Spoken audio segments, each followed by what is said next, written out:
Hi YouTube, I'm Laura from LauraGYOGA, and today we're going to be doing the 5 most important prone yoga poses for you to know if you're a beginner and you're just kind of getting acquainted with your practice. So we're going to start out in the most important pose possibly of all for you to know, especially if you're a beginner and you're going to be taking your first yoga class. You want to know child's pose because this is our resting pose. And you might have even seen this before because it's a pretty popular one. But basically you're just going to bend the knees, sit the hips down onto the heels, let your upper body fold over your legs. Straighten the arms out.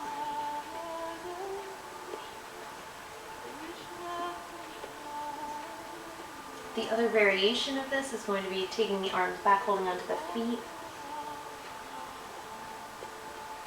And if your head doesn't quite reach the mat, which is pretty normal, if you have a tight lower back, your hips might be up a little bit. You can stack your palms to make a little pillow, or you can stack your fists. If you have a yoga block, you can put a block underneath. And this is an important pose to know because this is where we go to rest. If you feel like whatever's happening in the rest of the class is a little bit too much, if you need a minute just to breathe and collect yourself and relax, go into child's pose. If you need to catch your breath, go into child's pose. It's that place that's always there for you no matter what's going on in the rest of the class. You can always take child's pose and just chill out for a minute. Alright, next one is table pose. And this is a foundation for a lot of different poses that we do for arm strength. This is a really good place to get comfortable before you practice plank. We're checking the hands here. We're making sure that when we start to weight bear into the hands, we're not putting pressure toward the outside of our wrist, that we're going into what I call the triangle, which is the base of the thumb, the base of the index finger, and the base of your hand right there. So it makes this lovely little triangle, and that's where we're pushing our weight into.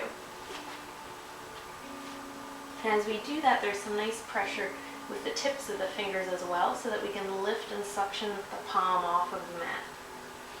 And that dynamic movement with the hand, that really active hand, helps us to have better lift all the way up through the arms, through the shoulders. And then I'm going to slide back and forth a few times with my shoulder blades until I can find where my shoulder blades sit flat against my back. And my upper back is really wide. Now from table pose, we're going to straighten the legs back into plank. And this is one that takes a fairly good amount of abdominal strength and arm strength. So if you feel like you're straining there, if your breath gets short and choppy, drop your knees, release your feet back. And you can see I still have the same shape with my upper body. There's this nice line, shoulder to hip. My belly is drawn back and my spine is really long. And I can start to do all sorts of fun work through my arms when I'm in that comfortable plank. But whichever one works for you, if you come up into the high plank, make sure you're not sticking your butt in the air, that you're not sagging your hips down toward the floor or anything like that. And then you're ready to go all the way back into your downward facing dog.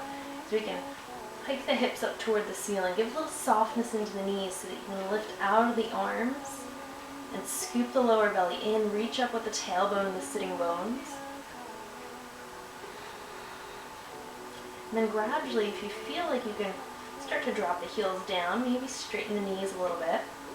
But if that makes you round and hunch in the upper body, then better to keep your knees straight or your knees bent and allow your spine to be straight.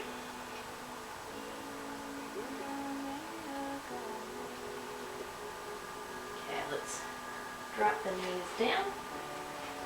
Take one foot up to the front.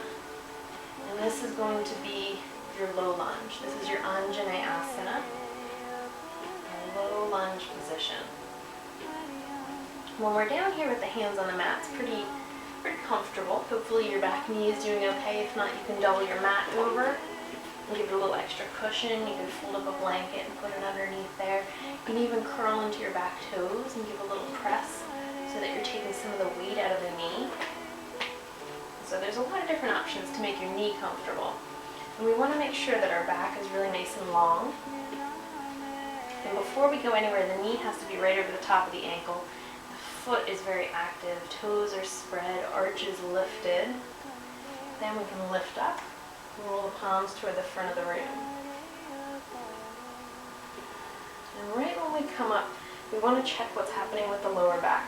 So if the belly muscles aren't doing their job, you're going to start to just kind of blob forward. What we want to do is draw the belly button back, drop the tailbone down, and create some stability in your pelvis and in your center. And that way we can lift up through the front of the body. And you should be getting a nice opening through your left hip. And then if that feels okay, go ahead and take your arms up. Feel that nice stretch up through your side body, up through your rib cage, the outsides of the arms. And then you can drop them down. And then you can go ahead and repeat that on the other side, but those are our 5 basic yoga poses for you to know before you go into yoga class. And those are all of our prone poses facing down toward the mat. And make sure that you watch our videos for standing and seated and supine so that you get the whole picture and you're ready for your yoga practice. Leave me a comment, let me know what you think of the video, and make sure that you let me know what you want to see in the future. Give me an idea for my next video. Thanks, and have a great practice. If you enjoyed the content, go ahead and click the like button. And if you'd like to see more videos like this, go down and subscribe to my channel. And if you have any questions, comments, or requests that you'd like to see for videos coming out, feel free to contact me by my email or through my website. Thanks, see you next time.